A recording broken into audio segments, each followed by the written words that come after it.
హరే ప్రతిధ్వని ఇది క్రీస్తు యేసు ప్రేమధ్వని ఇది జగతిలో మ్రోగే సిలువధ్వని పిలుచుచున్నది ప్రతి వారిని వినుమా విశ్వసించుమా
స్వస్థపరుస్తున్నావు.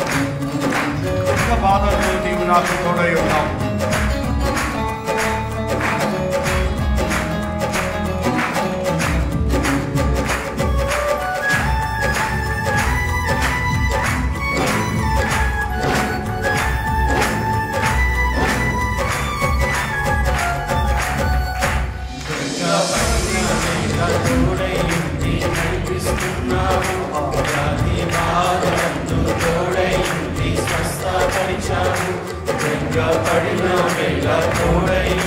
నడిపిస్తున్నావు వ్యాధి బాధలు తోడైంది స్వస్థపరిచావు.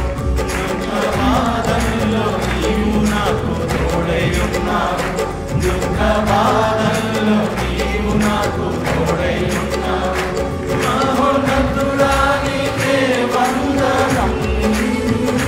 మహోన్నతుడా నీకే వందనం.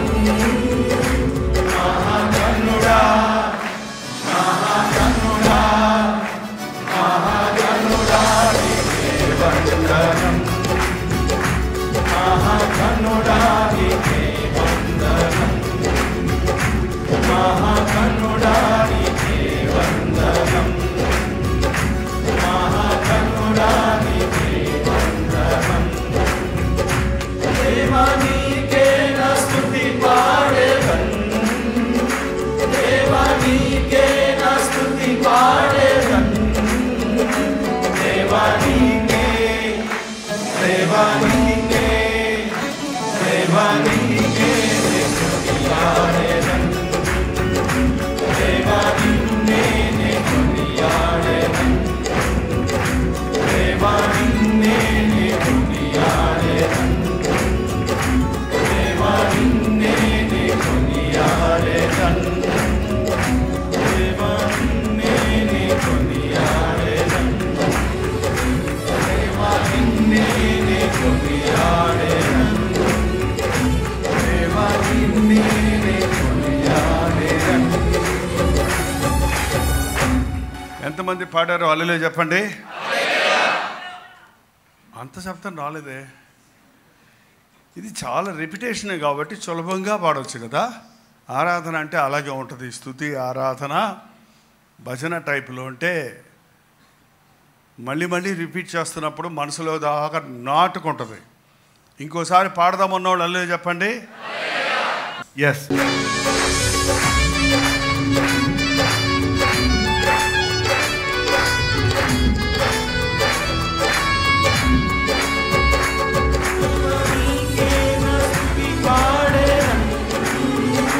దేవా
నీవే నాకు ఉత్తరమిచ్చావు, అన్ని కాలాలందు తోడైయుండి నడిపిస్తున్నావు.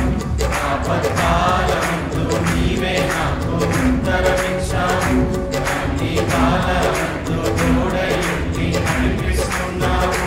అంతులేని ప్రేమ నాపై కురిపిస్తున్నావు, అంతులేని ప్రేమ నాపై కురిపిస్తున్నావు.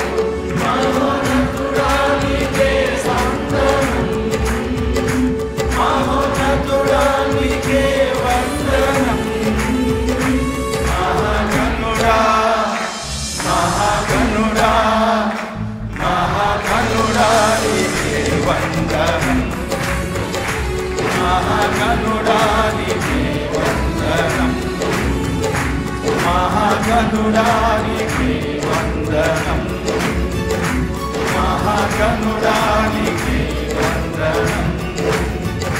దేవా నీకే నా స్తుతి పాడేదన్, దేవా నీకే నా స్తుతి పాడేదన్. దేవా నిన్నే దేవా నిన్నే దేవా నిన్నే నే కొనియాడేదన్. హల్లెలూయా. దేవా నిన్నే నే కొనియాడేదన్, దేవా నిన్నే నే కొనియాడేదన్, దేవా నిన్నే నే కొనియాడేదన్.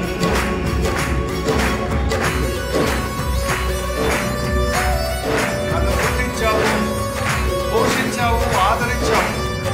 కన్న తల్లి కన్నా భిన్నగా నన్ను లాలించావు.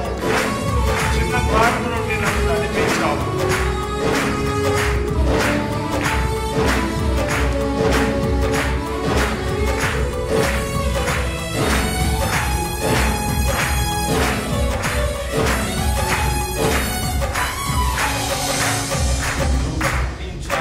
పోషించావు, ఆదరించావు.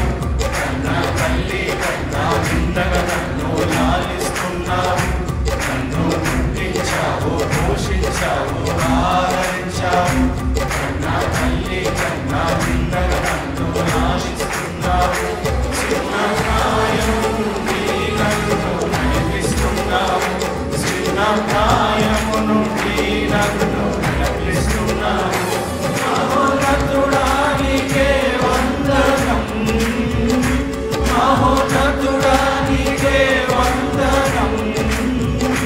మహాగణుడా మహాగణుడా మహాగణుడా నీకే వందనం, మహాగణుడా నీకే వందనం, మహాగణుడా నీకే వందనం, మహాగణుడా నీకే వందనం. దేవా నీకే నా స్తుతి పాడేదన్, దేవా నీకే నా స్తుతి పాడేదన్. దేవా నిన్నే దేవా నిన్నే దేవా నిన్నే నే కొనియాడేదన్, దేవా నిన్నే నే కొనియాడేదన్, దేవా నిన్నే నే కొనియాడేదన్, దేవా నిన్నే నే కొనియాడేదన్, దేవా నిన్నే నే కొనియాడేదన్, దేవా నిన్నే నే కొనియాడేదన్, దేవా నిన్నే నే కొనియాడేదన్, దేవా నిన్నే నే కొనియాడేదన్, దేవా నిన్నే నే కొనియాడేదన్, దేవా నిన్నే నే కొనియాడేదన్, దేవా నిన్నే నే కొనియాడేదన్, దేవా నిన్నే నే కొనియాడేదన్, దేవా నిన్నే నే కొనియాడేదన్, దేవా నిన్నే నే కొనియాడేదన్, దేవా నిన్నే నే కొనియాడేదన్, దేవా నిన్నే నే కొనియాడేదన్, దేవా నిన్నే నే కొనియాడేదన్, దేవా నిన్నే నే కొనియాడేదన్. కీర్తన 11. 3వ వచనాన్ని చదువుకుందాం. పునాదులు పాడైపోగా నీతిమంతులు ఏమి చేయగలరు? పునాదులు పాడైపోగా.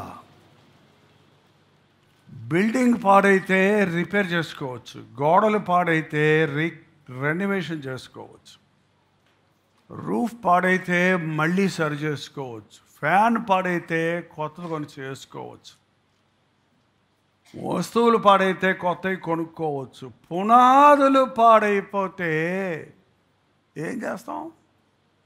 మనం కట్టేటప్పుడు పునాది సరి లేకపోతే కట్టిందంతా పడగొట్టాల్సిందే.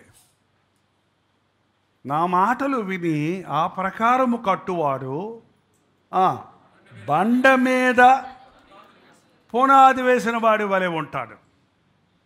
నా మాట విని మత్తయి 7వ అధ్యాయం ఒకసారి తిప్పండి.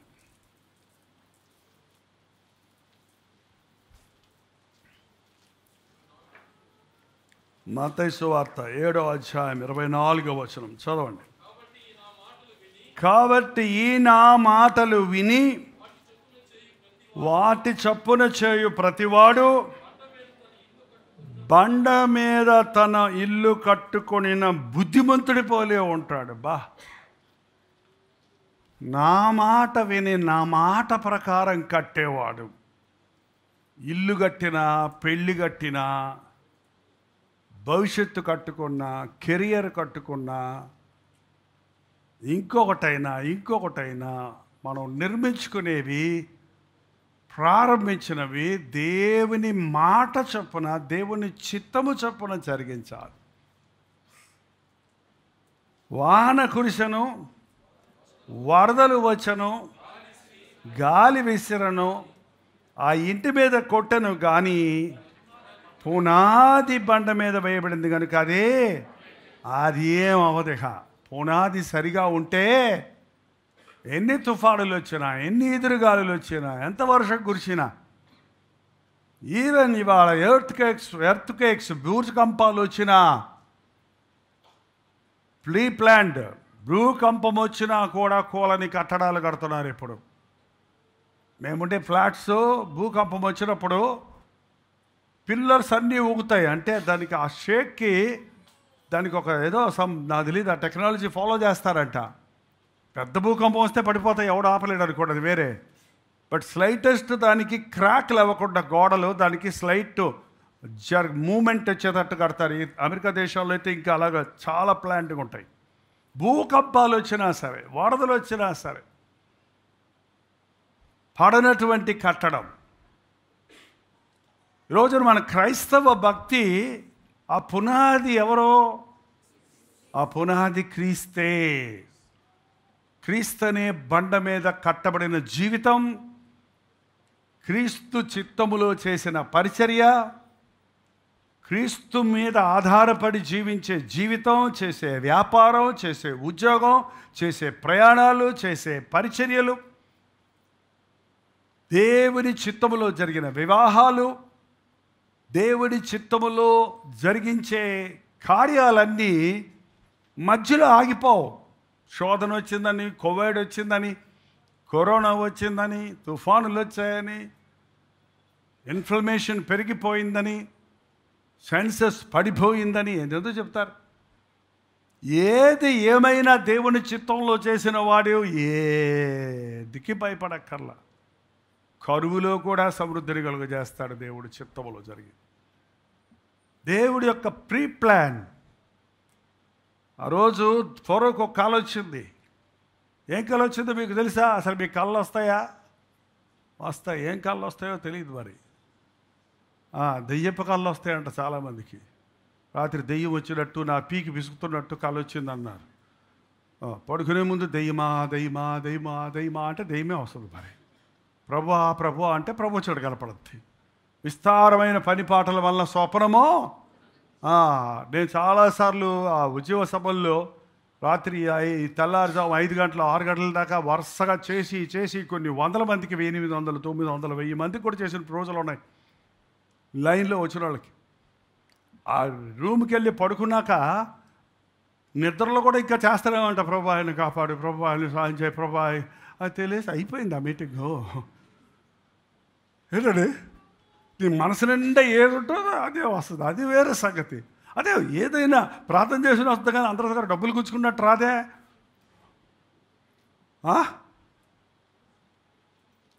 కొంతమందికి బిర్యానీ అంటే చాలా ఇష్టం, రేపు ఎట్టన్నా పోయి బిర్యానీ తినాలి, ఏంటి హైదరాబాద్ బిర్యానీ తినాలి అని ఆలోచించుకున్నాడు అనుకో, రాత్రే తినేస్తాడు కల్లో, రాత్రే కలుస్తూ శుభ్రంగా తినేస్తాడు. పొద్దున కడుపు నిండదు, బేరమంటది కడుపు.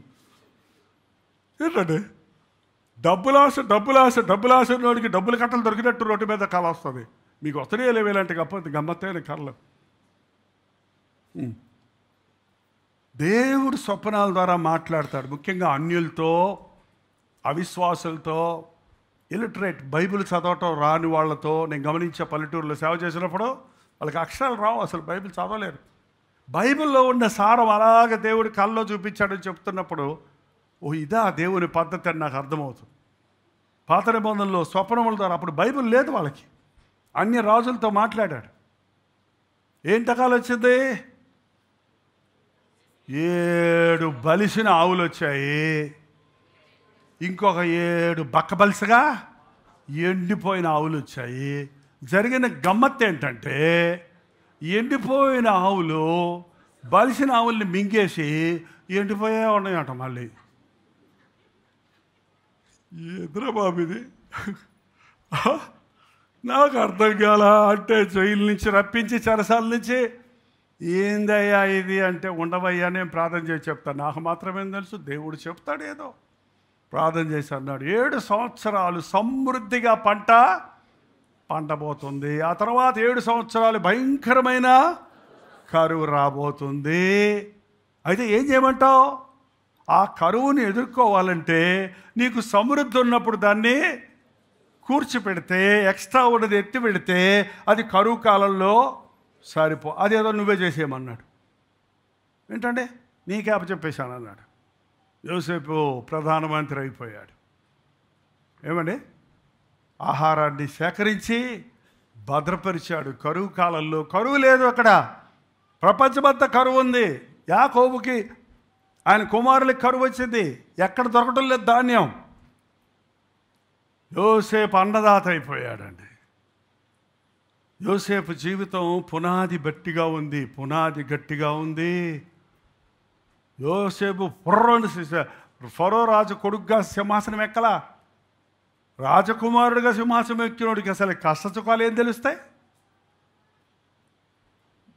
ఫరో యోసేపును దేవుడు బాగా కొట్టి దంచి పునాది వేసినప్పుడు ఏం చేస్తారు తెలుసా? కొడతారు. ఏంటంటే 5 ఫౌండేషన్స్. నేను చెప్తూ ఉంటాను, వల్వారి కోట ఇక్కడ ఉంది చెన్నైలో, అది గుంట కుప్ప తొట్టి, అది సాలిడ్ ప్లేస్ కాదు. దాన్ని 2-3 సంవత్సరాలే పిల్లర్స్ వేయడానికి 5 ఫౌండేషన్ అంటే పై నుంచి పెద్ద మిషన్ పెట్టి ధన్ ధన్ ధన్ అని దింపుతారు. ఏం కనపడలేదు ఎన్ని రోజులైంది. ఏంటయ్యా అక్కడ కడతారంట, 3 ఏళ్ళు కడతారు. ఏం కట్టారు? ఇప్పుడు కట్టారు 4 పిల్లర్ల మీద ఎంత పెద్ద బిల్డింగ్ కట్టారో చూస్తే, దానికి అంత గట్టి ఫౌండేషన్ వేశాడు. పునాది సరిగా ఉండాలి. పునాది పాడైపోతే ఇంకెవడేం చేయలేడు. పునాది, నీ బాల్య దినాలు సరిగా గడపండి. మీరు మీ పిల్లల్ని సరిగా పెంచండి. మొక్కై వంగంది మానై వంగదు. నా జీవితంలో నేను ఒకటి నేర్చుకున్నానండి. నేర్చుకోవటం సులభం, నేర్చుకున్నది మానేయటం చాలా కష్టం. What is it?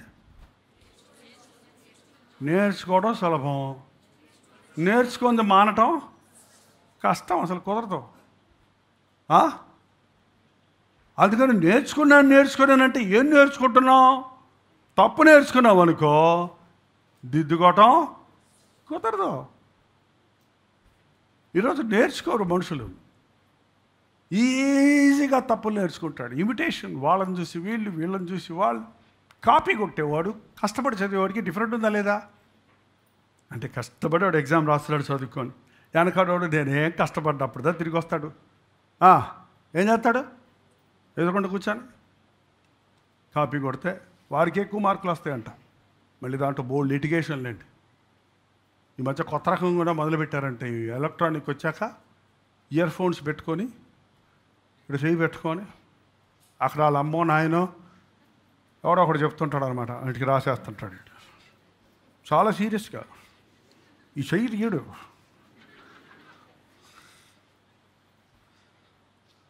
రాసేస్తాడు, pass అయిపోతాడండి, doctor అయిపోతాడు, హాస్పిటల్లో థియేటర్కి వెళ్తాడు.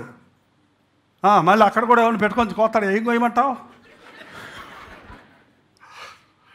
కత్తులు పొట్టల్లో పెట్టి కత్తులు పొట్టల్లో పెట్టి ఆపరేషన్లు చేసేవాళ్ళు ఉన్నారు. ఆ డాక్టర్ దగ్గరికి వెళ్ళకంటారా బాబు, వెళ్ళారంటే చస్తావరా బాబు అని చెప్పేవాళ్ళు ఉన్నారు. అసలు జబ్బు పోయి ఉండ జబ్బు పోయి కొండ నాలుగుకి ముందేస్తే ఉండ నాలుగు ఊడిపోయిందంట. కొండ నాలుగు తెలుసండి, అర్థంలో చూసుకోండి. మీ నాలుగు లోపల ఇంకో నాలుగు ఉంటుంది గొంతు దగ్గర, దానికి మందేస్తే ఇది ఊడిపోయిందంట.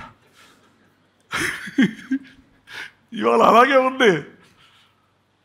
వాడికి తెలియదు, వాడికి తెలియకుండా, వాడికి అనుభవం లేకుండా ఇంకొకడికి ఏం నేర్పిస్తాం మనం? నా మాటలు విని దాని ప్రకారంగా కట్టేవాడు వాడు వాన కురిసినా, వరద వచ్చినా, తుఫాన్ వచ్చినా, ఇంటి మీద ఎడా పెడ కొట్టినా అదే పడదో. మరియు 26వ వచనం, మరియు ఈ నా మాటలు విని వాటి చప్పున చేయని వాడు ఇసుక మీద తన ఇల్లు కట్టుకొనిన బుద్ధిహీనుని పోలి ఉండను. వాన కురిసెను, వరదలు వచ్చాను, గాలి విసిరి ఆ ఇంటి మీద కొట్టెను, అప్పుడు అది కూలబడెను, దాని పాటు గొప్పదే. నా మాటలు విని కూడా నేను చెప్పినట్టు చేయకుండా షార్ట్ కట్స్ కావాలి. ఇప్పుడు అందరికీ ఏం కావాలి? షార్ట్ కట్, షార్ట్ మెసేజ్లు కావాలంట. ఇప్పుడు సోషల్ మీడియాలో మేము కూడా పెడుతున్నాం షార్ట్ మెసేజ్లు లైక్ చేసే వాళ్ళకి. థ్యాంక్ యూ బ్రదర్, మాకు అంత టైం ఉండటం లేదు, 3 నిమిషాల వర్తమానాలు మేము బాగా వింటున్నాం అని నాకు యూఎస్ఏలో ఉన్న కొంతమంది వాట్సాప్ పెడతా ఉంటారు. థ్యాంక్ యూ, ఇంకా ఎక్కువ పోస్ట్ చేయండి. 3 minutes పెట్టండి, అంతకంటే ఎక్కువ పెట్టద్దు. ఇంట్లో కూడా చెప్పండి అమ్మా, మీ భార్యలు కూడా అడగండి. ఇంటికి వెళ్ళినప్పుడు 3 మెతుకులు పెట్టమ్మా, ఎక్కువ పెట్టక తినలేను. 3 మెతుకులు ప్లేటు నిండా కొండలాగా ఉండాలి అన్నం. వాక్యం వచ్చేటప్పుడు షార్ట్గా స్వీట్గా సరిపోతుంది. పోనీ అది కూడా 3 నిమిషాలు కాదు, 1 నిమిషం వాక్యం కూడా మనసులో పనిచేస్తుంది. 1 minute షార్ట్స్ కూడా పెడుతున్నాం మేము. ఒక్క మాట, ఒక లంపకాయ కొట్టినట్టు ఒక్క మాట చాలు. బుద్ధి కావాల్సిన వాడికి తప్పురా అని ఒకటేస్తే చాలు, బుద్ధి వచ్చింది అంటాడు. బుద్ధి లేనివాడికి దంచినా కూడా నాకేం రాలేదు కొడకా.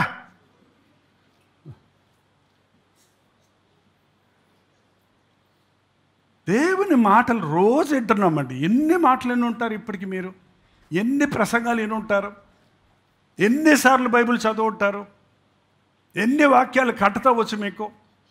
30 ఏళ్ళు 40 ఏళ్ళు క్రైస్తవులు ఉన్నారంటే అన్ని వాక్యాలు తెలుసు కొంతమందికి. ఎన్ని వాక్యాలను అనుసరిస్తున్నావు? నువ్వు ఎన్ని తెలుసుకున్నావు అన్నది ముఖ్యం కాదు, ఎన్నిటిని చేస్తున్నావు అన్నది ముఖ్యం.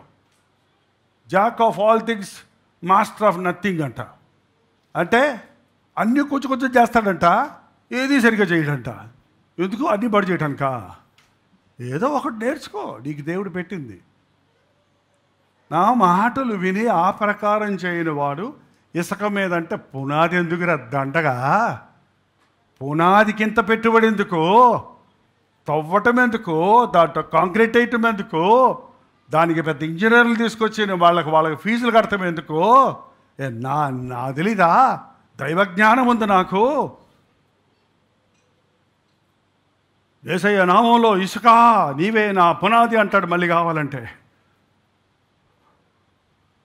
బడబడబడ అయిపోయింది. ఆయన ఇంకా పునాదులు పైకి రావాలా, ఈ నీళ్ళు అప్పుడే పైకి వచ్చేసింది.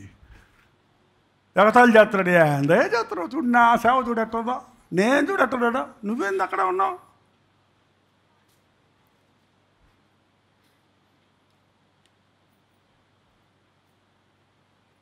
గాలి వచ్చింది, శోధన వచ్చింది. ఏంటండి? గవర్నమెంట్ వచ్చింది. ప్లాన్ ఏది? పర్మిషన్స్ ఏవి? లంచాలు ఇచ్చేసి పర్మిషన్ తెచ్చేసుకుంటారు వాళ్ళందరూ. ప్రాపర్గా ఏమీ లేదు మన దేశంలో, ఏం లేదు. ఒక పార్టీ వచ్చిందనుకో వాళ్ళ గుట్టంతా బయటపెడతాడు, వీడు వచ్చాడనుకో వీళ్ళు గుట్టంతా బయటపెడతాడు. దొందే ఏంటండి? ఏ రాజకీయవేత్త వచ్చినా రాజకీయం అంటేనే కంపు అన్నాడు ఒకడు. కానీ ఇంకొకరు అన్నారు లేదండి వాళ్ళు మంచి ఆలోచనతోటే రాజకీయంలోకి వెళ్తారు, డెడికేషన్ ఉన్నోళ్ళే వెళ్తారు దేశాన్ని బాగు చేద్దామని. అక్కడికి వెళ్ళాక కంపులో పడతారు వాళ్ళు. అక్కడికి వెళ్ళాక ఆ మోసాలు అబద్ధాలు యాసాలు చెబితే రాజకీయాల్లో ఉండలేరు. ముక్కుసూటిగా బతకడానికి అసలు రాజకీయమే కాదు ఈ రోజున ఎక్కడా అవకాశం లేదండి. ముక్కుసూటిగా చెప్పే పాస్టర్లు అంటే కూడా ఇష్టపడదు మనుషులకి. ఉంటుందంటారా? ఏబే మా నాయనే దేవుడు నిన్ను దీవించును గాక. అదేంది సారాయి బాటలు ఉన్నట్టుందమ్మా, దేవుడు మీ ఇంటిని బహుగా దీవించును గాక అంటే పక్కన ఇంకో బాటిల్ వస్తుందా ఏంటి? కవళెప్పడాదే, దిగులు పడవద్దు, భయపడొద్దు, నేను దేవుడిని నీకు తోడై ఉన్నాను. ఆ దేవుడు కాదు ఈ దేవుడే. మారు మనసు పొందావా? నీ హృదయం దేవుని ఎదుట సరలేదు, దీనిలో నీకు పాలు పప్పులు లేవో. మారు మనసు పొందావా? మీరు మార్పు నుండి పిల్లలు వంటి వారు అయితేనే కానీ పరలోక రాజ్యంలో ప్రవేశించరు. యేసుప్రభు చేసిన మొదటి ప్రసంగం ఏంటో తెలుసా? మారు మనసు, దేవుని రాజ్యం సమీపించుచున్నది, మారు మనసు పొందండి. యోహాను బాప్తిస్మిచ్చే యోహాను చేసిన మొదటి ప్రసంగం ఏంటో తెలుసా? మారు మనసు పొందండి. పేతురు యోహానులు పరిశుద్ధాత్ముడు వచ్చిన తర్వాత ప్రజలతో చెప్పింది ఏంటో తెలుసా? మీరు మారు మనసు పొంది పాప క్షమాపణ నిమిత్తము బాప్తిసం పొందండి. పోయిన యూత్ మీటింగ్లో బాప్తిసాలు కావాల్సిన వాళ్ళు ఎవరు అంటే 16 మంది 20 మంది చేతులు ఎత్తారు. ఈ శుక్రవారం మీరు ఉండండి, మీతో కలిసి నేను కూడా ప్రార్థన చేస్తాను. 11 గంటల నుంచి 1 గంట వరకు ప్రార్థన చేసి వాగ్దానాలు తీసుకోండి. అప్పుడు బాప్తిసం ఊరగ నీళ్ళలో మునగటం కాదు అని అనౌన్స్మెంట్ చేశాను. వస్తామన్నారు.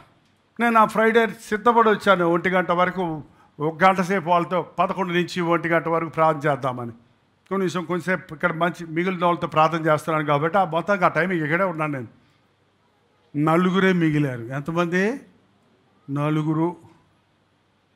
ఎవరికి బాప్తిసం కావాలి మీకు? మీరు చాలా రోజులైంది పేరు చేయి చూపించారు. వాళ్ళ పేర్లు ఇచ్చాలండి. ప్రభుత్వం అయితే నెక్స్ట్ మంత్లో బాప్తీసాల కార్యక్రమం అరేంజ్ చేస్తున్నాం. పెళ్ళిళ్ళ బాప్తీసాలు కాదు, ఆచార బాప్తీసాలు కాదు, మారు మనసు పొంది పాప బహిరంగముగా ఇచ్చే సాక్ష్యం బాప్తిసం. నీ సన్నిధిని దర్శిస్తే నాకు పశ్చాత్తాపం వచ్చింది. ప్రతి పాట పాడినప్పుడు, ప్రతి ఆదివారం, ప్రతి శుక్రవారం దేవుడి సన్నిధికి వచ్చినప్పుడు కల్మషాలు కడిగివేయబడతాయి.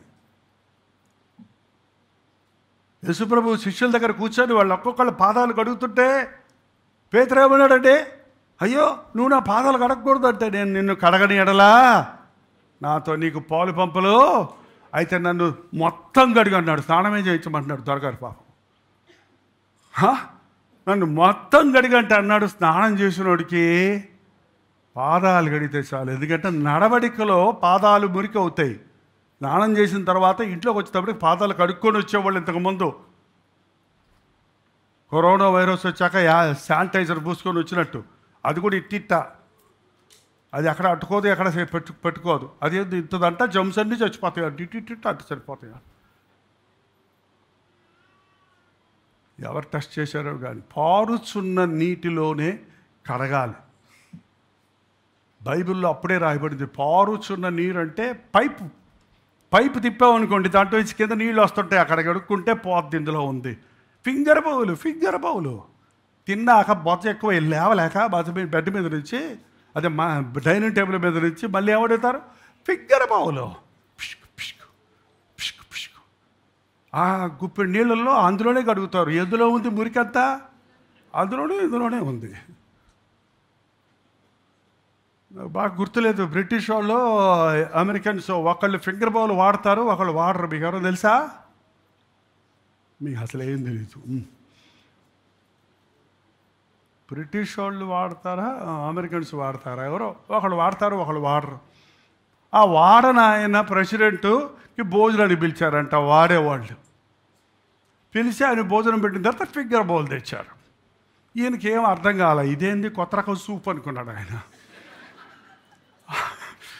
చూస్తున్నాడు అందరినీ ఏంటా అని. వాళ్ళందరూ ఇట్టిట్టిట్టా కడుక్కుంటున్నారు. ఓహో ఇది కలిపి తాగాలి కాబోలని ఎట్ట కడిగేసి తాగేశాడట. ఏంటంటే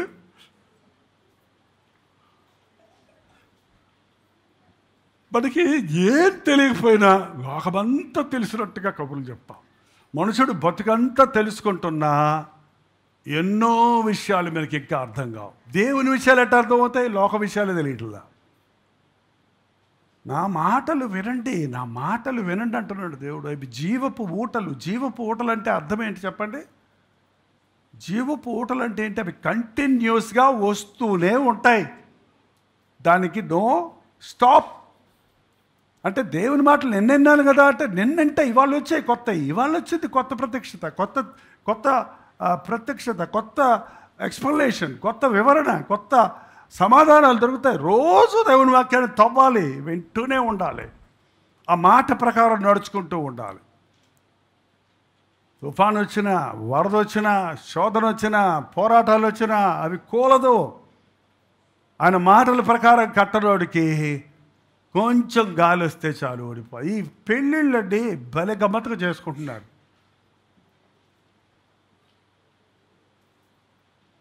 ఫిక్స్ అయిపోయింది అంటే ఫిక్స్ అయిపోయింది, పెళ్ళి ఫిక్స్ అయిపోయింది. ఎవరు చెప్పారు? పాస్టర్ గారు చెప్పారు. పాస్టర్ గారు చెప్తే చాలా. నాయన పాస్టర్ గారు దేవుడు కాదు. పెళ్లి చేసుకునే అబ్బాయికి చెప్పాలి, పెళ్లి చేసుకునే అమ్మాయికి చెప్పాలి, పెళ్లి చేసుకునే పెళ్లి కొడుకు తల్లిదండ్రులు చెప్పాలి, పెళ్లి కొడుకు తల్లిదండ్రులు చెప్పాలి, దేవజనుడికి చెప్తారు దేవుడు.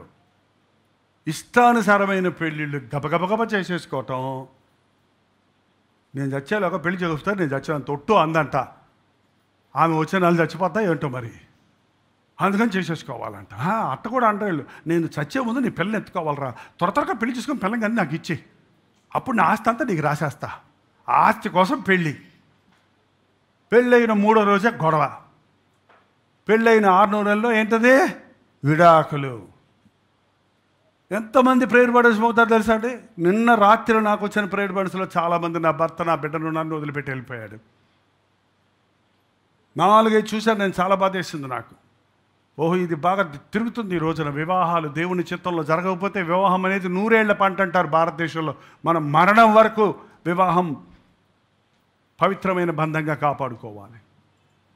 దేవుని చిత్తం దేవుని మాట ప్రకారం చేయని పెళ్ళిళ్ళు కానీ, ప్రణాళికలు కానీ, ప్రయత్నాలు కానీ శోధన వస్తే కూలిపోతాయి. చర్చెస్ ముఖ్యంగా దేవుని పరిచర్యలు ఇవ్వాలి. ఎంతో పరిచర్యలు పెరిగిపోతున్నాయండి. మునుపెన్నడూ లేనన్ని ఫెలోషిప్స్ ఉన్నాయి, చర్చెస్ ఉన్నాయి, సేవకులు ఉన్నారు.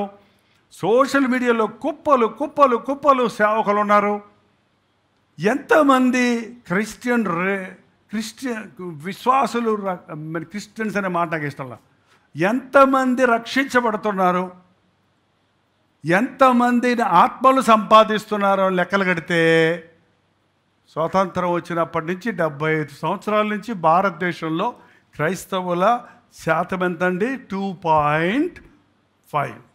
ఒకప్పుడు 4కి వచ్చింది, ఆ తర్వాత ఏమైంది? ఎక్కిందా దిగిందా? ఎక్కాలా దిగాలా? కనీసం నువ్వు ఆత్మలు సంపాదించబోరు 4 బిడ్డలను కన్నావు కదా, పోనీ 2 బిడ్డలను కన్నావు కదా. మనిషికి 2 గంటే కుటుంబానికి కనీసం 2 పాయింట్లన్నా పెరగాలి కదా. అది ఏం లేదు. మీరు విశ్వాసులు, మీ కుమారుడి పేరు తిరుపాలు. ఎందుకంటే మన దేశంలో ఏమున్నాయండి? స్కాలర్షిప్లు తీసేస్తారంటే గొడవ వెళ్ళిపోద్ది. దేవుని చిత్తంలో వివాహాలు జరగాలి, దేవుని చిత్తంలో పరిచర్యలు జరగాలి. వన్స్ యూ బిల్టప్ అయిపోయింది, నీ ఫ్యామిలీ అయిపోయింది, నీ కుటుంబం అయిపోయింది, బతుకుతూనే ఉంటారు అలాగా. బాగా అసలు భార్యతో బతకలేకపోతున్నానండి, ఏం చేయాలో అర్థం లేట్లేదండి.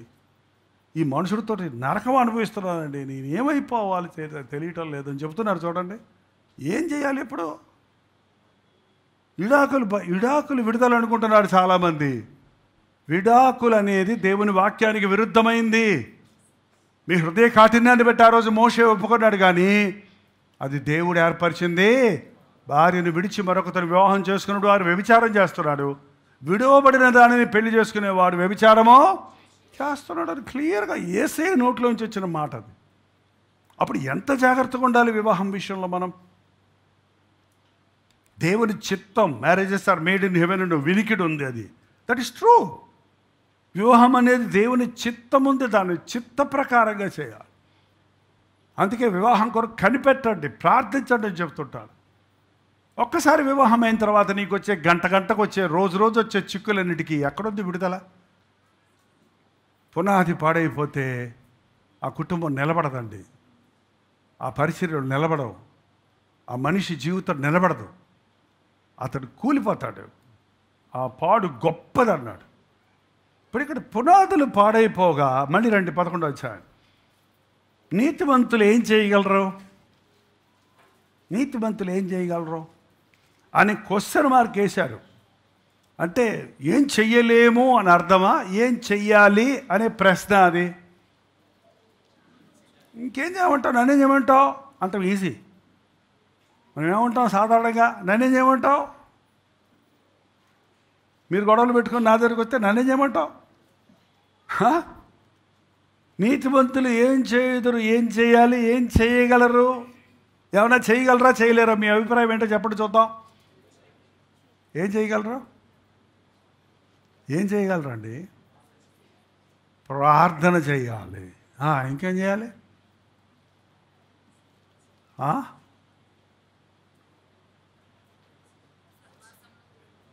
ప్రార్థన చేసి ఆ పునాది మీద మళ్ళీ కట్టేయాలా? రెండు పూర్తిగా మళ్ళీ లోపలి నుంచి తవ్వుకుంటూ వచ్చి మొదటి నుంచి కట్టుకుంటూ రావాలి. అవునా కాదా? మొదటి నుంచే క్రైస్తవ భక్తి అతుకుల బతుకుల భక్తి కాదు. కొత్త గుడ్డకు పాత గుడ్డ మాసికేస్తే, పాత గుడ్డ కొత్త గుడ్డ మాసికేస్తే ఏమవుద్ది? ఏమవుద్దండి? బైబిల్ కాలేజ్ ఉన్నప్పుడు నాకు 1-2 బనీన్లు ఉండి, ఆ బనీన్ చిన్న చిల్లు పడితే దాన్ని చిన్న మల్లు గుడ్డ పెట్టి ప్యాచ్ లాగా వేసి పెట్టుకొని ఇంకో 6 నెలలు వేసుకోవచ్చులే అనుకున్నా. వేసుకొని భలే ఇంకో 6 నెలలు గడిచిపోద్దని ఒక ఉతుకగానే ఇంత చిల్లు ఎంత అయింది తెలుసా? మొత్తం ఊడొచ్చింది చుట్టూ ఉన్నదంతా. మన క్రైస్తవ బతుకులో అతుకులు వేసుకుంటున్నారు చాలామంది. ఎవడైనా క్రీస్తు యేసునందున్న ఎడలా వాడు నూతన సృష్టి, పాతవి గతించను, కొంచెం కొత్తవైనా సమస్తము కొత్తవాయను. పునాదులు పాడైపోతే మళ్ళీ పునాది వెయ్యాలి. మొదటి నుంచి ఆ రబ్బిష్ అంతా తీసేయాలి. యెరూషలేము ప్రహరీ గోడలు కడుతున్నప్పుడు నెహెమ్యా భారంతో వెళ్ళి అందరినీ ప్రేరేపించి అక్కడ కడటం మొదలుపెట్టినప్పుడు వాళ్ళు కడుతుండగా ఎన్ని రకాల ఆటంకాలు వచ్చాయి తెలుసా? ఎగతాళి చేశారు, కోపంకి వచ్చాడు, మీద పడ్డారు, యుద్ధానికి వచ్చారు. అన్ని ఆటంకాల కంటే వాళ్ళకు ఒక ఆటంకం కలిగింది ఏంటంటే అక్కడ చెత్త విస్తారంగా ఉంది. చెత్త మీద గోడ కడితే ఏమవుద్ది? నెహెమ్యా గ్రంథం ఉందా మీ బైబిల్లో? ఎందుకు ఉండదండి? ఖచ్చితంగా ఉంటుంది, చూడండి. కాస్త తిప్పలు పడండి పోనీ. దొరికిందా? 4వ అధ్యాయం 10వ వచనం నెహెమ్యా. అప్పుడు యోధావారు బరువులు మోడు వారి బలము తగ్గిపోయాను, ఉన్న చెత్త విస్తారము, నాయన పడిపోయిన రబ్బిష్ అంతా అది నిండిపోయింది. ఇప్పుడు అక్కడ గోడ కడత కుదరదు. ఆ చెత్త మీద గోడ కడితే ఎట్ట నిలబడుద్ది? చెత్త అంతా ఏం చేయాలి? ఇప్పుడు తీసేయాలి. మన జీవితాల్లో చాలా చెత్త చేరిపోయింది. ఆ చెత్త తీస్తే కానీ భక్తి ముందుకు సాగదు, భక్తిని ముందుకు కట్టుకోలేము. పైన మనం సరిపెట్టుకోవడం కుదరదు. కింద నుంచి రావాలి. చెత్త మన సిటీస్లో ఈ యొక్క చెత్త ఎన్ని టన్నులు వెళ్తుందో తెలుసండి మీకు? ఊరు బయటికి ఎక్కడికో తీసుకెళ్ళి వేస్తారట. ఎంత చెత్త! దానికి కార్పొరేషన్ పెద్ద డిపార్ట్మెంట్ ఉంది దానికి, ముఖ్యంగా సిటీస్లో. పల్లెటూరు అయితే కాసేపు పోతుంది, భూమిలోకి పోతుంది, భూమి చాలా ఉంటుంది కదా. ఇవన్నీ రోడ్లు కట్టడాలు ఏదైనా రోడ్డు మీదే ఉంటాయి అన్నీ. చెత్త మన హృదయాల్లో ఎంత చెత్త చేరింది. చెత్త ఎత్తుకెళ్ళొచ్చు, లేకపోతే ఇంకో పని చేయొచ్చు. చెప్పండి, ఏం చేయొచ్చు? కాల్చి పడేయాలంతే. చెత్త అంతా కుప్పేసి, పల్లెటూరులో అదే చేస్తాను నేను చూశాను. ఆ ఎండిపోయిన ఆకులు అన్ని తెచ్చి ఒక కుప్పేసి శుభ్రంగా అట్టించి చలిమంట కాసుకుంటారు కావాలంటే. ఆడుకుంటారు ఆ వెలుగులో సంతోషంగా. మన హృదయంలో ఉన్న చెత్త కాల్చాలని ఇంటికి వెళ్ళి అగ్గిపుల్లి అంటించుకునేరు. పరిశుద్ధాత్మ అగ్ని ప్రభు సందులో నిలబడ్డప్పుడు హృదయంలో ఉన్న చెత్త అంతా కాల్చివేయబడద్ది. ఆయన కంసాలివాని అగ్ని వంటి వాడు, చాకలివాని సబ్బు వంటి వాడు. నా మాట అగ్ని వంటిది కాదా? బండలను పగలగొట్టు సుత్తె వంటిది కాదా? నిన్ను పగలగొట్టి, నీ తప్పుడు పునాదులు పగలగొట్టి, బ్రేక్ చేసి, తీసేసి, కాల్చేసి, స్టార్టింగ్ నుంచి కొత్త చెత్త వస్తుంది, కొత్త బిల్డింగ్ వస్తుంది. పౌలు సౌలుగా ఉన్నప్పుడు గుండెనంటే ఏముందో తెలుసా? చెత్త భక్తి. ఏం భక్తి? చెత్త భక్తి, మత భక్తి, మత వైరాగ్యం. యోధామతం మాదే, యోధామతం మాదే. ధర్మశాస్త్రాన్ని అక్షరాలు పాటిస్తాం మేము, పరిశీలకు అదే గొడవ. ప్రభు ఆయన్ని కోరుకున్నప్పుడు సౌలు పౌలుగా మార్చబడినప్పుడు దేవుడు ముందు చేసిన పని ఏంటో తెలుసా? అతనికి అన్లర్న్ చేశాడు. ఆయన నేర్చుకున్న అన్ని ఏవేవి లాభకరములో అవి నష్టము అనుకున్నాను. వెనకున్న వాటిని మరచి ఆ డిగ్రీలన్నీ పెట్టుకొని ముందుకు వెళ్ళాల. ఆ పాత అనుభవాలు పెట్టుకొని సేవ చేయలా. ఆ పాత మనిషి చచ్చాడు. నేను ఇకను జీవించేవాడను నేను కాదురా నాయన. నేనేదో పెద్ద పరిచయుడిని అనుకున్నాను. రోమన్ సిటిజన్షిప్ అంటే ఎంత గొప్ప ఆ రోజుల్లో. రోమన్ సిటిజన్షిప్ కలిగినవాడు, పరిచయుడు, ధర్మశాస్త్రం పారాయణం చేసిన వాడు, గమానియేల్ అంటే ఆక్స్ఫర్డ్ యూనివర్సిటీ లాగా చాలా గొప్ప చదువులు చదివినవాడు. అవన్నీ ఎత్తిపడేసి నేను క్రీస్తుతో పాటు సిలువేయబడుతున్నాను. మన భక్తి క్రీస్తుతో ప్రారంభించాలండి. ఆయనే పునాది. ఆయన మీద కట్టబడితే నీ బతుకు అన్ని విధాలు ఆశీర్వదించబడుతుంది. దేవుని మాట చొప్పున మనం చేస్తే మన బ్రతుకులు ఫెయిల్యూర్స్ ఉండవు, రిగ్రెట్స్ ఉండవు. తుఫాన్లు వస్తాయి, వరదలు వస్తాయి, ఎగతాళ్ళు వస్తాయి, నిందలు వస్తాయి, కష్టాలు వస్తాయి. పడవు, నిలబడే ఉంటావు. ఎన్ని శోధనలు వచ్చినా, సాతాను గింజుకున్నా, నిన్ను ఊపినా. యోబును చూడండి, అట్ట ఊపాడు సాతాను. గిడగిడగిడగిడ ఊపినట్టు ఊపేశాడు. వాడు ఏం చేశాడండి? పిల్లలందరూ చంపేశాడు. ఆస్తంతా పోయింది, అన్నీ పోయింది. ఏమైంది? మనమైతే ఉంటామా? ఒక్కరోజు ఉంటామా? ఒక్క చిన్న ప్రార్థనకు జవాబు రాకపోతే, ఒక్క విషయంలో మనకు నష్టం కలిగితే వెంటనే దేవుడి మీద తిరగబడుతున్నామే. ఏమన్నా చేసుకో. అది ఏం చేసినా సరే యోబు అన్నాడు, రోగిష్ఠం చేసి పడేసినా సరే పోరా సైతానిగా. నేను దేవుని యందు భయభక్తులు కలిగి ఉంటా. యెహోవా ఇచ్చెను, యెహోవా తీసుకు. మన భక్తి అలాగుందో చెప్పండి. సడన్గా చర్చ బానేస్తారు. ఎందుకంటే ఉద్యోగం వచ్చిందంట. ఉద్యోగం వస్తే చర్చ బానేయాలా ఏంటండి? సడన్గా చర్చ బానేస్తారు. ఎందుకంటే గర్భిణీ స్త్రీలు అంట. గర్భిణీ స్త్రీలు చర్చ బానేమన్నారా? అమ్మా సోదరులారా, ఎంతమంది గర్భిణీ స్త్రీలు ఎక్కడ ఉన్నారో చేయి చూపించండి. అమ్మా మీరు వ్యాధిగ్రస్తులు కారు, మీరు రోగిస్తులు కాదమ్మా, మీరు ధన్యులు, మీరు దేవుని చేత దీవించబడిన వారు. ఏదో జబ్బు చేసిన వాళ్ళలాగా గర్భిణీ స్త్రీలు అన్నట్టు కొట్టొద్దు. ఎగిరెగిరి గంతులు వేయండి. లోపల కూడా బిడ్డ ఎగిరెగిరి గంతులు వేస్తుంది. సెషన్లు, సి సెక్షన్లు, ఓ సెక్షన్లు ఏం అక్కర్లా. ఏంటండి చాలామంది చూడండి, దేవుడి ఆశీర్వాదాలు మనకు గుర్తిస్తలేదు. నీకు గర్భిణీ స్త్రీవైన దేవుని మందిరంలో వచ్చి కూర్చో. నేను అలాగే కూర్చున్నాను. నా భార్యను అలాగే తీసుకొచ్చాను మీటింగ్కి. నా కోడలు అలా కూర్చుంటారు మీటింగులు. ఊర్లో మట్టి తిరిగారు, మీటింగులు తిప్పాం. 8th month 9th month అయినా కూడా ఏమవ్వాలి, చక్కటి బట్టలు పుట్టారు. ఏమవుతారు? కదలకుండా కూర్చో. ఆడు పుట్టినాడు కూడా కదలకుండా కూర్చుంటాడు. చాలా మంచివాడు. మా అబ్బాయి ఆడవటాలా? వాడు ఆడవడు, వాడు నవ్వడు. వాడు బడికెళ్ళినా కూడా అంతే, వస్తాడు పోతాడు, బుర్రకెక్కదు. మాస్టర్ గారు అబ్బాయి అని అనుకో, కొంతమంది అలా పెరిగిపోయారండి. ఇప్పుడు ఇలాంటి యవనస్తుల దగ్గరకు వస్తారు, సేవకులు వస్తారు. చిన్నప్పటి నుంచి వాళ్ళకి ఒక ట్రైనింగ్ లేదు, తల్లిదండ్రుల పర్యవేక్షణ లేదు, దేవుని వాక్యం నడిపింపులు లేవు. ఇప్పుడు పెరిగిపోయారు. ఇప్పుడు ఎక్కుద్ది, ఎంత కష్టమవుతుందో తెలుసా? మళ్ళీ వాళ్ళని తీసుకెళ్ళి తల్లి కడుపులో పెట్టి అలా పుట్టిస్తావు. మళ్ళీ బిల్డింగ్ అయితే పడగొట్టి కట్టచ్చు. ఏంటంటే మనం తప్పుగా పెరిగిపోతే చాలా కష్టం అండి దాన్ని మళ్ళీ నేర్చుకోవడం. 10 సంవత్సరాలు నన్ను పెట్టి దేవుడు బాగా చితగొట్టి పితృపారంపర్యమైన వ్యర్థ ప్రవర్తన అంతా విడిపించి పునాది వేశాడు. కాబట్టి ఈ 40 ఏళ్ళ నుంచి సేవ జరుగుతుంది. పునాదులు పాడైపోతే నీతిమంతులు ఏం చేస్తారు? Redo it. మళ్ళీ మొదటి నుంచి రావాల్సిందే. వైకుంఠపాలేరు ఆ ఆట ఉండేది మా చిన్నప్పుడు. ఆడారా మీరు ఎవరన్నా? నిచ్చెనలు ఉంటాయి, పాములు ఉంటాయి. గావలేసి టలంగానే 3 మెట్లు వెళ్ళింది, 5 మెట్లు వెళ్ళింది.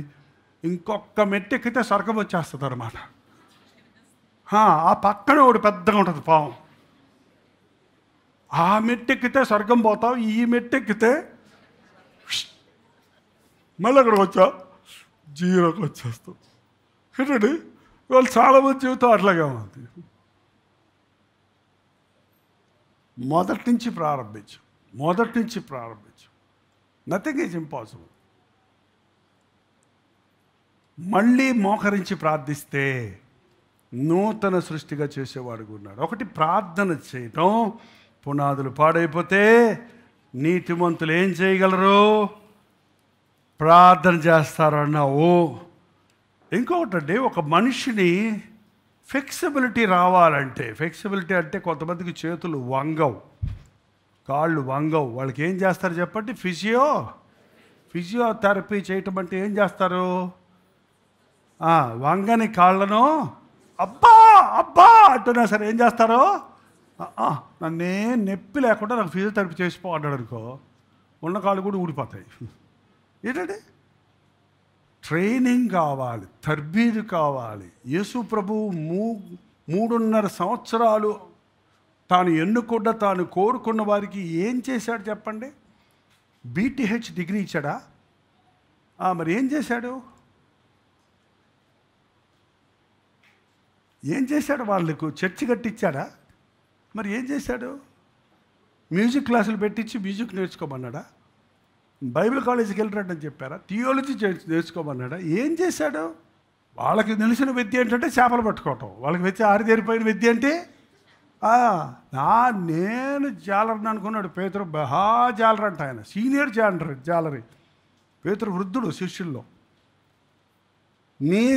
నీ జాలరితనం మనుషులు పట్టుకోవడానికి మనకి రాదయ్యా, చేపలు పట్టుకోవడానికి మనకి వద్దు అనుకున్నావు. నువ్వు చేపలు కూడా పట్టలేవు. నేను చూసుకో చేసుకో. వాళ్ళై వేసాడు తీసాడు తెల్లారిపోయింది. ఎన్ని పడ్డాయట? కనీసం 2 చేపలన్నా ఏపుకొని తినడానికి దొరకల.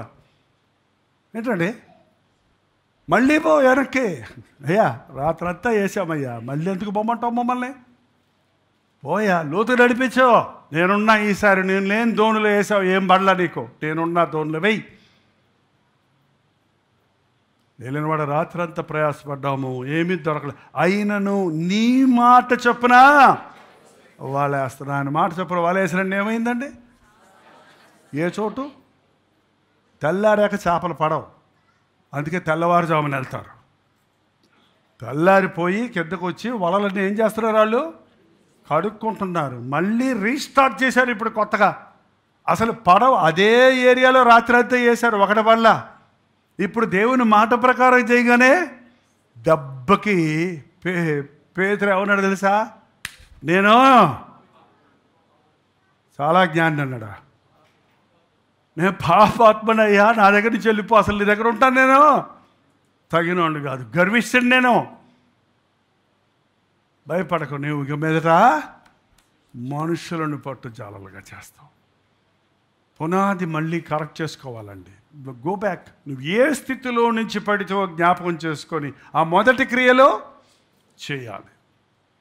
పునాదులు పాడైపోతే అక్కడి నుంచి మొదట నుంచి మళ్ళీ రీకన్స్ట్రక్షన్ జరగాలి. స్టార్టింగ్ నుంచి మళ్ళీ రావాలి. పై చేసుకోవడం కుదరదు. పై చేసుకోవడం కుదరదు. జీరోకి వెళ్ళిపోతావు. జీరో నుంచి you have to start again. ప్రార్థనతో దేవుని చిత్తముతో చేస్తే అప్పుడు జరుగుతుందండి. ఎందుకంటే 4వ వచనం కూడా చదువుతాం, ముగించుకుందాం. యెహోవా తన పరిశుద్ధాలయములో ఉన్నాడు.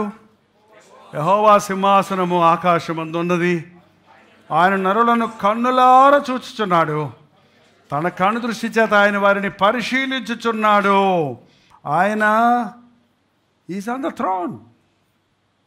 ఆయన ఎప్పుడు సింహాసనం మీదే ఉన్నాడు. ఆయన ఎప్పుడు నిన్ను మర్చిపోవాలి. నువ్వు ఆయన్ని మర్చిపోయి ఉండొచ్చు. నువ్వు ఆయన అధికారంలో ఉండకుండా పోవచ్చు. ఆయన సర్వాధికారి. ఆయన పరిశుద్ధ ఆలయంలో ఉన్నాడు. ఆయన సింహాసనము ఆకాశమందు ఉన్నది. ఆయన నరులను కన్నులారా చూస్తున్నాడు. తన కన్ను దృష్టి చేత ఆయన వారిని పరిశీలిస్తున్నాడు. మనం చూసినప్పుడు ముఖాలు చూస్తాం. దేవుడు చూస్తే ఏం చూస్తున్నాడు తెలుసు? ఇప్పుడు ఇక్కడి నుంచి ఏం చూస్తున్నాడు? హృదయాంతరేంద్రియాలను చూసే దేవుడు. దేవుడు నీ హృదయాంతరేంద్రియాల్లో నువ్వు ప్రభువుని కోరుకుంటే, నీ హృదయాంతరేంద్రియాలు నీ స్థితిని నీవు ఒప్పుకుంటే దేవుడు నిన్ను మళ్ళీ కట్టడానికి సిద్ధంగా ఉన్నాడు. అంతేకాకుండా 5వ వచనం, యెహోవా నీతిమంతులను పరిశీలించును, దుష్టులను బలాత్కారాసక్తులను ఆయనకు అసహ్యులు. దుష్టుల మీద ఆయన ఉరుములు కురిపించడం, అగ్ని గంధకములను వడగాలియు వారికి పానీయ భాగము. యెహోవా నీతిమంతుడు, ఆయన నీతిని ప్రేమించేవాడు. యథార్థవంతులు ఆయన ముఖ దర్శనము. ఆహా,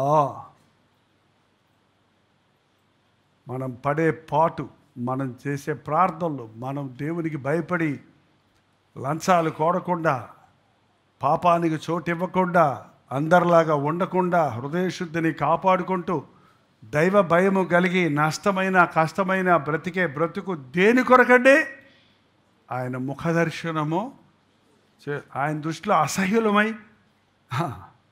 ఏంటండి అగ్ని గంధకాలు కురిపిస్తాడండి. వెళ్ళిపోయి అక్కడ ఉండడం కాదు, అగ్ని గంధకాల్లో ఉండే గుండంలో పడటానికి కాదు.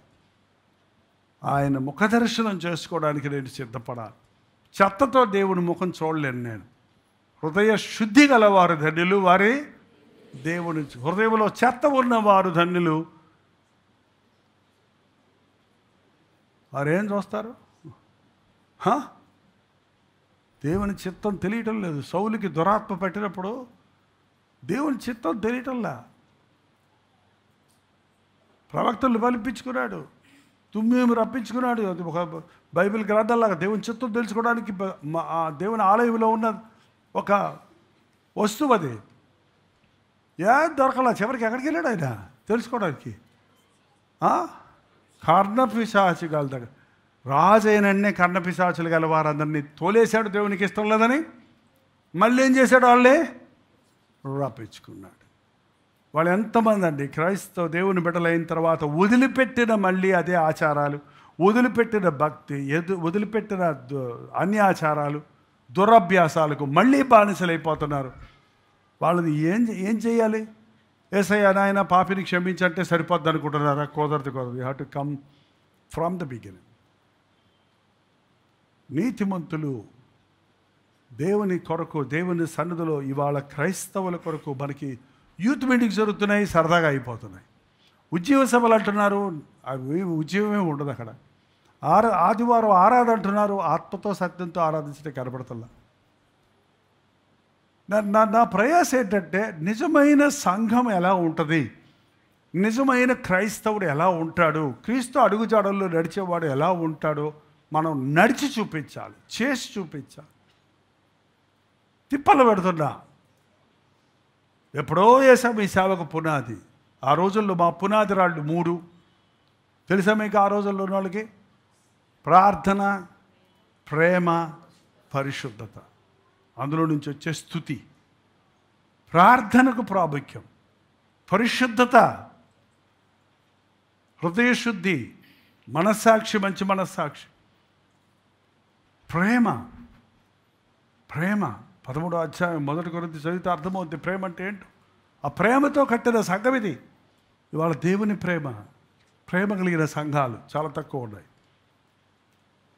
దైవ భయం కలిగిన సంఘాలు చాలా తక్కువ ఉన్నాయి. ఈ దీన సంఘం, చిన్న సంఘం, ప్రతి ఒక్కరము ప్రేమ కలిగి, ప్రార్థన కలిగి, పరిశుద్ధత కలిగి, దేవుణ్ణి స్తుతిస్తూ, దేవుని ప్రణాళికలు ఎరిగి, మనం ఓవర్ నైట్లో పెద్ద సంఘం అవ్వక్కర్లా, పెద్ద పెద్ద పరిచర్యలు చేయక్కర్లా, పెద్దగా దీవించబడక్కర్లేదు. అణిగి అణిగి అణిగి అణిగి అణిగి అణిగి అణిగి తగ్గిన సమయం అందు ఆయన మిమ్మల్ని హెచ్చించినట్లు ఆయన బలిష్టమైన హస్తము కింద అణిగి ఉండండి. ఎంత అణిగితే అంత పైకి ఎత్తుతాడు ఆయన. లేచి నిలబడి ప్రార్థన చేద్దాం. అవంటే ఎవ్రీబడి, నేను మాట్లాడను, మీరే ప్రార్థన చేయాలి. మీ పునాది బాగుందా? మీ ప్రార్థన పునాది బాగుందా? మీ ప్రేమ పునాది బాగుందా? మీ పరిశుద్ధత పునాది బాగుందా? నీ మారు మనసు అనే పునాది బాగుందా? పాడైపోతే బాగు చేయి.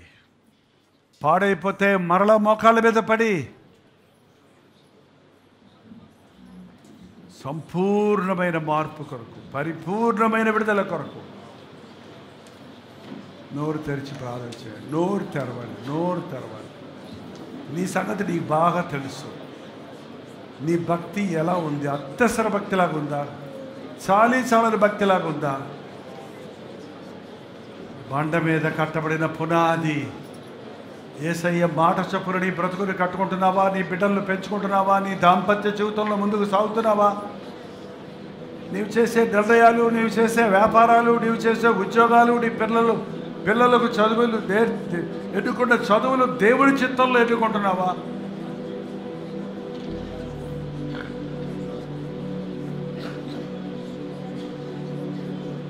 ఒక్క నిమిషం నోరు తెరవండి. నోరు తెరిచి మీ ప్రార్థన మీ చెవులు కనబడేటట్టు చేయండి. నేను కొంచెం మౌనంగా ఉంటాను. మీరు చేయండి ప్లీజ్. మీరు చేయండి, దేవుడు వింటాడు. మీరు అడగండి, దేవుడు ఇస్తాడు. మీరు చెప్పండి, దేవుడు సరిచేస్తాడు. నా స్థితి ఎలాగుంది ప్రభా? నా బ్రతికి ఎలాగుంది ప్రభా? నా ప్రార్థన జీవితం ఎలాగుందయ్యా? నా విశ్వాస జీవితం ఎలాగుందయ్యా?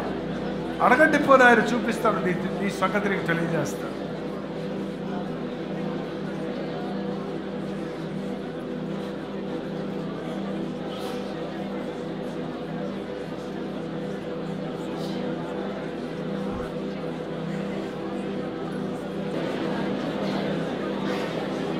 రెండు చేతులు పైకెత్తి ఒక్క నిమిషం ప్రార్థన చేద్దాం. రెండు చేతులు పైకెత్తండి, నోరు తెరవండి. పరిశుద్ధాత్ముడు మన మధ్య సంచరిస్తాడు. ఎవడ ఆతంకంగా ఉండద్దు. మీరు మొత్తగా ఉంటే, నిర్లక్ష్యంగా ఉంటే నీవు ఇక్కడ అడ్డుబండగా ఉంటావు. పైనుంచి ఆయన చూస్తున్నాడు ప్రభు. మీ హృదయాంతరేంద్రాలను చూస్తున్నాడు. ఏ గుండెల్లో వచ్చి మూలికి వస్తుందో, ఏ హృదయంలో నుంచి ఏ ఘోష వస్తుందో, ఏ మొర వెలువడుతుందో చూస్తున్నాడు. నేను నీతిమంతుడిగా ఉండాలి, క్రీస్తు సాక్షిగా ఉండాలన్నవాడు ఆయన ముఖ దర్శనం చేసుకుంటాడు. గర్విష్ఠుల్ని, వేషధారుల్ని ఆయన అగ్నిని కుమ్మరిస్తానంటున్నాడు. దేవుని కోపముల వెనుకడికి రాకముందే ఆయన పాదాలు బతి పెట్టుకుందాం. నా భక్తి సరిలేదయ్యా, నా బ్రతుకు సరిలేదయ్యా, నా కుటుంబం సరిలేదు నాయనా, నా జీవితంలో సమాధానం లేదు, నా జీవితంలో అభివృద్ధి లేదు, నా జీవితంలో నేనేమి సాధించలేకపోతున్నాను. అందరూ సరిచేసయ్యా, నన్ను సరిచేసయ్యా. నీ మాట చెప్పుడు చేస్తాను ఏసయ్యా. ఆ విఫలతను సఫలత చేయడానికి తెచ్చుకున్న మూర్ఖత వల్ల తెచ్చుకున్న కీడు నుండి నేను తప్పించిన ఆయన. నోరు తెరిచి ప్రతి ఒక్కరు ప్రార్థించాను. కొద్ది క్షణాలు వెళ్ళిపోతున్నాం. లైవ్లో ఉన్నవాళ్ళు కూడా ప్రార్థనలో ఏకీభవించండి. దినమంతా దేవుని సన్నిధిలో వాక్యము కొరకై ఆకలి నీకుందా? దినమంతా దేవుని సన్నిధిలో వాక్యము కొరకై ఆకలి నీకుందా? యేసుని ఆశించే దీన మనసుందా? యేసుని ఆశించే దీన మనసుందా? రావయ్యా యేసయ్యా చేయగరావయ్యా, రావయ్యా యేసునాథా వేగవిరావయ్యా, రావయ్యా యేసయ్యా వేగరావయ్యా, రావయ్యా యేసునాథా వేగవిరావయ్యా. రాకడ సమయములో కడబూర శబ్దముతో యేసును చేరుకొని విశ్వాసము నీకుందా? విశ్వాసము నీకుందా? అన్నిటికన్నా మిన్నగా కన్నీటి ప్రార్థన నీకుందా? అన్నిటికన్నా మిన్నగా కన్నీటి ప్రార్థన నీకుందా? എല്ലാ వేళలలో స్తుతి యాగము నీకుందా? എല്ലാ వేళలలో స్తుతి యాగము నీకుందా? రావయ్యా యేసయ్యా వేగరావయ్యా, రావయ్యా యేసయ్యా వేగరావయ్యా, రావయ్యా యేసయ్యా వేగరావయ్యా, రావయ్యా యేసునాథా వేగరావయ్యా. రాకడ సమయములో కడబూర శబ్దముతో యేసును చేరుకొని విశ్వాసము నీకుందా? విశ్వాసము నీకుందా? విశ్వాసము నీకుందా? దయచేసి ప్రార్థనలు ఏకీభవించండి. దురాత్మలు బయటపడుతున్నప్పుడు మీరు కంగారొద్దు. మిమ్మల్ని కలవరపరచడానికి అటు చూస్తున్నారు. దేవుని సన్నిధి మన మధ్యలో ఉన్నది. దురాత్మలు వారిని విడిచి వెళ్ళిపోతాయి. మనం ప్రార్థన చేద్దాం. పరిశుద్ధుడా నీకు వందనములయ్యా, పరిశుద్ధుడా నీకు వందనములు తండ్రి. దురాత్మ చేత పీడించబడుతున్న ఆ వ్యక్తిని నజరేయుడైన యేసుక్రీస్తు నామములో విడుదల చేయించున్నాము నాయన. నీ సన్నిధిలో దురాత్మలు నిలవలేవని, నీ ప్రసన్నత మా మధ్య ఉన్నదని మాకు సూచనించినందుకే వందనములయ్యా. ఇంకా మా జీవితాల్లో ఉన్న చెత్త కాల్చివేయబడాలయ్యా. పరిశుద్ధాత్మ అగ్నిని మా మీద కుమ్మరించుము నాయన. ప్రతి గుండెను శుద్ధి చేయయ్యా. మా పునాదులు బాగు చేయి నాయన. మా భక్తి నాయన గాలి వానలకు కొట్టుకుపోయేదిగా కాక శోధన శ్రమలకు ఎదుర్కొని నిలబడేదిగా ఉండడానికి సహాయం చేయి. రాకడ అతి సమీపంగా ఉంటుండగా రాకడ కొరకు మమ్మల్ని సిద్ధపరిచిన ఆయన. ఏదో ఈ లోకంలో మేము సాధించామనుకోక నీ కొరకు కనిపెట్టు వారిగా ఉండడానికి సహాయం చేయి. నీ ఆవరణలో నీ సన్నిధి దయచేయమని ఆయన. ప్రతి విధమైన కలవరపరచు ఆత్మలు దురాత్మల సమూహములను నాజరేయుడైన యేసుక్రీస్తు నామములో పారదోలుచున్నాము. ప్రతి ఒక్కరి గుండెల్లో మంట దయచేయము. నా దేవుని చిత్తం చెయ్యాలి, నా దేవుని మాట ప్రకారం బ్రతకాలి, ఆయన మాట ప్రకారం నా బ్రతుకును కట్టుకోవాలి, నా కుటుంబాన్ని కట్టుకోవాలి. ఆ ప్రణాళికలను నెరవేర్చడానికి దేవుని కృపలా కావాలని వేడుకోవడానికి సహాయం చేయి. క్రైస్తవ లోకం యొక్క పునాదులు పాడైపోతున్నాయే అయ్యా. మాకు మోకాళ్ళ ప్రార్థన దయచేయి. పునాదులు పాడైనప్పుడు మేము ఏం చేయగలవయ్యా? నానామం ధరించిన నా ప్రజలు తమ తాము తగ్గించుకొని నన్ను వెతికి తమ చెడు మార్గమును విడిచినలా ఆకాశంలో నేను వారి ప్రార్థన విని వారి పాపములు క్షమించి వారి దేశమును స్వస్థపరుస్తారన్నావు కదా అయ్యా. దేవుని సంఘాన్ని స్వస్థపరచు నాయన. ప్రపంచవ్యాప్తంగా ఉన్న సార్వత్రిక సంఘములో ఉద్యమము దయచేయము. ఒక మూల కాదు, ఒక సంఘము కాదు, క్రీస్తు రక్తం ఇచ్చి కొన్న ప్రతి వ్యక్తి శుద్ధీకరించబడడానికి సహాయం చేయండి ఆయన. మా హృదయాల్లో దురాత్మలకు చోటు లేదు నాయన, అపవిత్రతకు చోటు లేదయ్యా, సాతానుకు మా మీద అధికారం లేదయ్యా. మమ్మల్ని విలువ పెట్టి కొన్నావు కదా, మేము నీ సొత్తు, నీ సాక్షులుగా బ్రతుకుటకు సహాయం ఇచ్చావు. మా మధ్యక్రమంలో ఒక్కొక్కరిని ఉజ్జీవింపజేయమని క్రీస్తు నామములో అడుగుచున్నాము తండ్రి, ఆమేన్. నేను స్తోత్రం. మీరు విన్న వర్తమానం మీకు ఆశీర్వాదకరంగా ఉంటే, మీ ప్రార్థన అవసరాల భారాలు ఉంటే 954041 నెంబర్కి ఇప్పుడే ఒక టెక్స్ట్ లేక వాయిస్ మెసేజ్ ద్వారా వాట్సాప్ పంపించండి. మీ వాట్సాప్లన్నీ పరిశీలించి మేము ప్రార్థిస్తున్నాం. ప్రభు అద్భుతంగా మనకు జవాబులు ఇస్తున్నాం. మీరు ఇతర దేశాల్లో ఉంటే 91001008 నెంబర్కి మీ ప్రార్థన అవసరాలు పంపించండి. ఉచితమైతే రేపు ఉదయం 7 గంటలకు అనుదిన ధ్యానంలో మళ్ళీ కలుసుకుందాం. అంతవరకు దేవుని మహాకృప మీకు తోడేడు దాకా.